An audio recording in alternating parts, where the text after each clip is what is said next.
ನಮಸ್ಕಾರ ಸ್ನೇಹಿತರೆ, ಜೂನ್ ತಿಂಗಳಲ್ಲಿ ಕೈಕೊಟ್ಟು ಕಂಗಾಲು ಮಾಡಿದ್ದ ಮುಂಗಾರು ಮಳೆ ಈಗ ಜುಲೈನಲ್ಲಿ ಮಹಾ ರೌದ್ರಾವತಾರ ತಾಳಲಿದ್ಯಾ? ಹೌದು. ಹವಾಮಾನ ಇಲಾಖೆ ನೀಡಿರುವ ಲೇಟೆಸ್ಟ್ ಮುನ್ನೆಚ್ಚರಿಕೆ ಕೇಳಿದ್ರೆ ನೀವು ಖಂಡಿತ ಶಾಕ್ ಆಗ್ತೀರಾ. ಕರ್ನಾಟಕದ ಕರಾವಳಿ ಭಾಗಕ್ಕೆ ಭೀಕರ ರೆಡ್ ಅಲರ್ಟ್ ಘೋಷಣೆಯಾಗಿದೆ. ಅಷ್ಟೇ ಅಲ್ಲ, ಒಣಗಿ ಬತ್ತಿ ಹೋಗಿದ್ದ ಕೃಷ್ಣಾ ನದಿಗೆ ಈಗ ಮಹಾರಾಷ್ಟ್ರದ ಮಳೆಯಿಂದಾಗಿ ದಿಢೀರಂತ ಜೀವ ಬಂದಿದೆ. ಆದರೆ ಟ್ವಿಸ್ಟ್ ಇಲ್ಲಿದೆ. ಸಿಎಂ ಡಿಕೆ ಶಿವಕುಮಾರ್ ಅವರು ರೈತರಿಗೆ ಒಂದು ಶಾಕಿಂಗ್ ಮನವಿ ಮಾಡಿದ್ದಾರೆ. ಹಾಗಾದ್ರೆ ಮುಂದಿನ 4 ದಿನ ಎಲ್ಲೆಲ್ಲಿ ಮಹಾ ಮಳೆಯಾಗುತ್ತೆ? ನಮ್ಮ ಹೆಮ್ಮೆಯ ಕೆಆರ್ಎಸ್, ಆಲಮಟ್ಟಿ ಸೇರಿದಂತೆ ಪ್ರಮುಖ ಡ್ಯಾಂಗಳ ಇವತ್ತಿನ ಕಂಪ್ಲೀಟ್ ವಾಟರ್ ಲೆವೆಲ್ ಎಷ್ಟಿದೆ?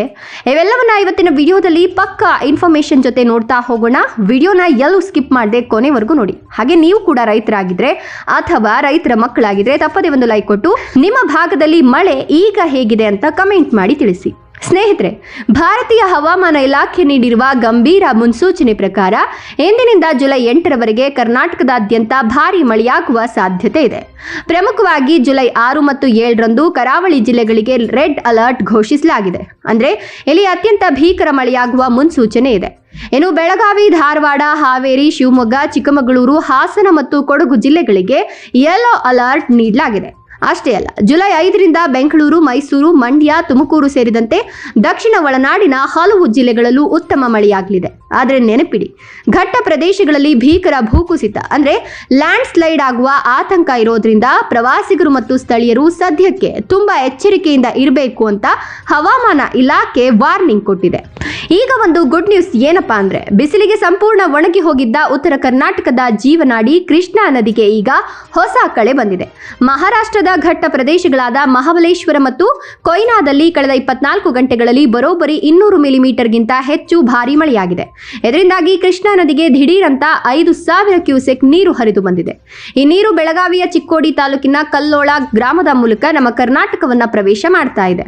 ಮಹಾರಾಷ್ಟ್ರದ ಅತಿದೊಡ್ಡ ಡ್ಯಾಮ್ ಆದ ಕೊಯ್ನಾ ಜಲಾಶಯಕ್ಕೆ ಒಂದೇ ದಿನದಲ್ಲಿ 2.16 ಟಿಎಂಸಿ ನೀರು ಹರಿದು ಬಂದಿದ್ದು, ಕೃಷ್ಣಾ ತೀರದ ನಮ್ಮ ಬೆಳಗಾವಿ, ಬಾಗಲಕೋಟೆ ಮತ್ತು ವಿಜಯಪುರ ಜಿಲ್ಲೆಯ ರೈತರ ಮುಖದಲ್ಲಿ ಈಗ ಮಂದಹಾಸ ಮೂಡಿದೆ. ಇನ್ನು ನೀವೆಲ್ಲ ಕಾಯ್ತಾ ಇರೋ ನಮ್ಮ ಕರ್ನಾಟಕದ ಪ್ರಮುಖ ಡ್ಯಾಂಗಳ ಇವತ್ತಿನ ವಾಟರ್ ಲೆವೆಲ್ ಪರಿಸ್ಥಿತಿ ಹೇಗಿದೆ ಅಂತ ನೋಡೋಣ ಬನ್ನಿ. ಮೊದಲಿಗೆ ಕಾವೇರಿ ಕೊಳ್ಳದ ಹಾರಂಗಿ ಡ್ಯಾಂನಲ್ಲಿ ಸದ್ಯಕ್ಕೆ 40% ನೀರಿದ್ದು 1479 ಕ್ಯೂಸೆಕ್ ಒಳಹರಿವು ಇದೆ. ಹೇಮಾವತಿ ಡ್ಯಾಮ್ 42% ಭರ್ತಿಯಾಗಿದೆ. ಆದರೆ ಮಂಡ್ಯದ ಕೆಆರ್ಎಸ್ ಜಲಾಶಯದಲ್ಲಿ ಸದ್ಯಕ್ಕೆ ಕೇವಲ 11.13 ಟಿಎಂಸಿ ನೀರು ಮಾತ್ರ ಸಂಗ್ರಹ ಇದೆ. ಎಲ್ಲಿಗೆ ಬರ್ತಿರೋ ಇನ್ಫ್ಲೋ ಕೇವಲ 929 ಕ್ಯೂಸೆಕ್ ಮಾತ್ರ. ಇನ್ನು ಕಬಿನಿ ಡ್ಯಾಂಗೆ 3901 ಕ್ಯೂಸೆಕ್ ಒಳಹರಿವು ಇದೆ. ಉತ್ತರ ಕರ್ನಾಟಕದ ಕಡೆ ಬಂದ್ರೆ ಏಷ್ಯಾದಲ್ಲೇ ದೊಡ್ಡದಾದ ಆಲಮಟ್ಟಿ ಜಲಾಶಯ ಕೇವಲ 16% ಮಾತ್ರ ಫುಲ್ ಆಗಿದೆ. ಸದ್ಯಕ್ಕೆ ಇಲ್ಲಿ ಒಳಹರಿವು ಶೂನ್ಯವಾಗಿದೆ. ಇನ್ನು ವಿಜಯನಗರದ ತುಂಗಭದ್ರಾ ಡ್ಯಾಮ್ ಪರಿಸ್ಥಿತಿಯಂತೂ ತುಂಬಾನೇ ಚಿಂತಾಜನಕವಾಗಿದೆ. ಇಲ್ಲಿ ಕೇವಲ 8% ಮಾತ್ರ ನೀರಿದ್ದು ಒಳಹರಿವು ಸಂಪೂರ್ಣ ಶೂನ್ಯವಾಗಿದೆ. ಭದ್ರಾ ಜಲಾಶಯದಲ್ಲಿ 25 ಟಿಎಂಸಿ ಹಾಗೂ ಮಲಪ್ರಭದಲ್ಲಿ 8.6 ಟಿಎಂಸಿ ನೀರು ಸಂಗ್ರಹವಾಗಿದೆ.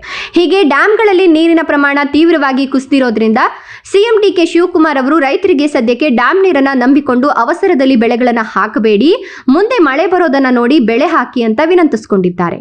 ಹೌದು ಸ್ನೇಹಿತರೆ, ಹವಾಮಾನ ತಜ್ಞರಾದ ಶ್ರೀನಿವಾಸ್ ರೆಡ್ಡಿ ಪ್ರಕಾರ ಜುಲೈ ಮೊದಲ 2 ವಾರ ಮಾತ್ರ ಭಾರಿ ಮಳೆಯಾಗಲಿದ್ದು, ಕೊನೆಯ 2 ವಾರ ಮಳೆ ಸಂಪೂರ್ಣ ಕೈಕೊಟ್ಟು ಒಣಹವೆ ಮುಂದುವರಿಯುವ ಸಾಧ್ಯತೆ ಇದೆ.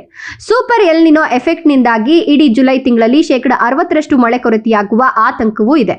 ಹಾಗಾಗಿ ರೈತರು ನೀರಿನ ಬಳಕೆಯಲ್ಲಿ ಜಾಗರೂಕರಾಗಿರಬೇಕು. ನಿಮ್ಮ ಜಿಲ್ಲೆಯಲ್ಲಿ ಈಗ ಮಳೆ ಆಗ್ತಾ ಇದೆಯಾ ಇಲ್ವಾ ಅನ್ನೋದನ್ನ ನಮಗೆ ಕಮೆಂಟ್ ಮಾಡಿ ತಿಳಿಸಿ.